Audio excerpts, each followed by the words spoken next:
Unstoppable Doom Patrol issue 5, Dennis Culver writing with Chris Burnham on the art. So obviously we've been digging this book a lot, and this issue, actually, one of the things we've been saying about this 7-issue miniseries is that it feels like a lot of standalone stories as opposed to an arc, and it still feels that way, but this issue does kind of make it feel like there is a bit of a plan in place, because this involves them investigating a company that's responsible for that new character from issue 1's powers. And it also references the fact that, you remember, we had that infiltrator, the slug guy, in issue 2, who ended up dying at the end of the issue. Like that was someone trying to steal stuff for the purpose of this company. So there is actually a lot of connective tissue that's sort of been seeded. So you've got Robot Man and Elasta Woman jumping down to fight people in this town, and then Negative Man and Beast Girl are up in the chopper. And underground, you've got the Chief, meaning the Crazy Jane persona, and Niles, and the new guy. What's this guy's name again? I keep forgetting. New one. I forget. Let me click on it, because the you keep talking and I'll let you know when. Smasher Man. I don't know what you're talking about Degenerate. Degenerate, that's it, yes. I thought you were talking about the slug guy. No. I was talking about Degenerate. So they're underground, sneaking in whilst the other team members are distracting everyone up top. And it's like, okay, the telepath one in the tank has, given them this location. Mento, thank you. And when they open the door underground, they're greeted by who I can only describe as Joel McHale and a bunch of soldiers. And he's this, sleazy businessman who's doing experiments with genes and genetics and meta-genes. And, they're making these meta-humans. There is a quick scene, though, with Mala and this ruler from the other country, and them getting ready. They want to destroy the Doom Patrol. That's obviously something else that's building up. It's not. This is just a little tease in this issue. It's going to come up later, but I just wanted to acknowledge that it's there. But basically, this business guy, he wants to hire Niles because he likes all of Niles' extreme ideas, and brings up how, you basically created the Doom Patrol by causing all their accidents. We want to do that to the entire world. We want to challenge the whole world with tragedy and see what greatness comes from it. And Niles is like, look, I was young and stupid. I made a lot of mistakes. This is a terrible idea. Don't take those lessons from what I did. And up top, this was all a trap, obviously. All the people in the town turn out to be robots, so they're all fighting Rita and Cliff, and they're having a hard time.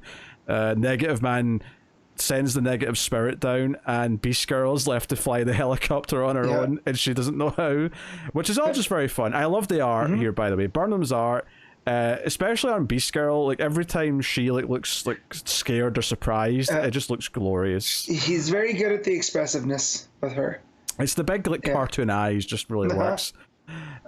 So all this is going on, and they explain that they have built their first superhero, Meta Woman, right? Someone who's been built with their unique genetic experiments, and they send her up to deal with Cliff and Rita, and it goes well for Meta Woman at first. She's got her cape on, she fights, she knocks down Rita, she knocks down Cliff.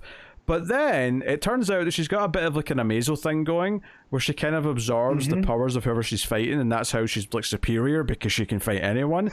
But they've not really made her prepared to handle these powers. So when she takes Rita's powers, she basically just starts to transform into a giant blob monster of flesh, and it's disgusting and funny, and I loved it. Yep, which it did remind me of the Rita subplot in the first season of Doom Patrol, the TV show, right? Yeah. Oh, this is way bigger than that, though. Yeah. Where she couldn't take the form, but this is on a massive scale, and I was like, oh boy, this is definitely a Doom Patrol story. right? Negative Man goes back up to the chopper, and it's too late to do anything about it. So there's actually a panel of it clearly flying straight into this big blob of flesh. Yep. Yep. Oh dear. The Chief is able to get was Degenerate and sorry, I said the Chief. Niles is able to get the Chief and Degenerate back up because they've been shackled by the bad guy, and he's able to like break them free. Turns out the bad guy's not really there. He's got like a robot here as an avatar, which makes sense. And the team up top are all running from this big flesh monster that's expanding and consuming the town. Although Peacemaker and Amanda Waller's big mech robots are actually shown up, and they're trying to deal with it now instead. So the Doom Patrol are just escaping. They're just evading.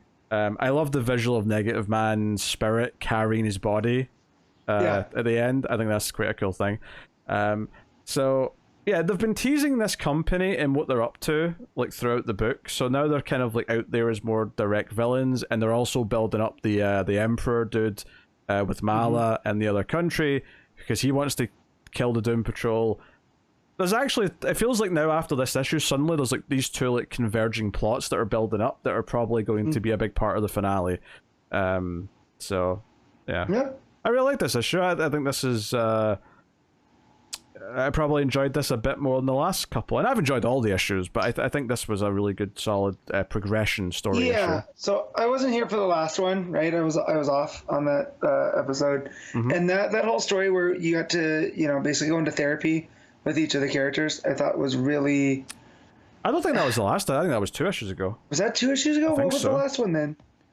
Oh God, you're asking. Yeah, I'll click on it and find out, because I thought I wasn't here for that one. But I really liked it, right? Where you get to see where each of these characters are. And we got Beast Girl's origin, right, in that one?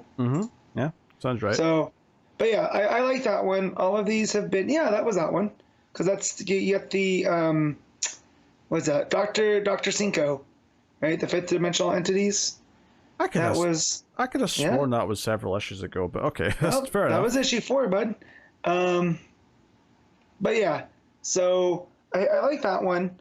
This one I like the superhero-ness of this one. So like you were saying earlier, of that they feel kind of like standalones, right? This one is kind of like see the Doom Patrol in action, right? After we've got to be with the characters and all of that type of stuff. So yeah, I feel like Culver's doing a real good job at endearing them to us through this, and now we kind of know what the threat is beyond Mullah and Immortus. Because you also have, Waller and Peacemaker and laying in the weight too, right? So they're getting pressure from both sides. And it's Velvet is that slug creature. And I think it's curious that Velvet has seemed to get an in with Calder. So I wouldn't be surprised if that, is a piece of something going forward as well. So, but yeah, no, this is a lot of fun. A lot of fun action. The meta, I'm looking at it right now.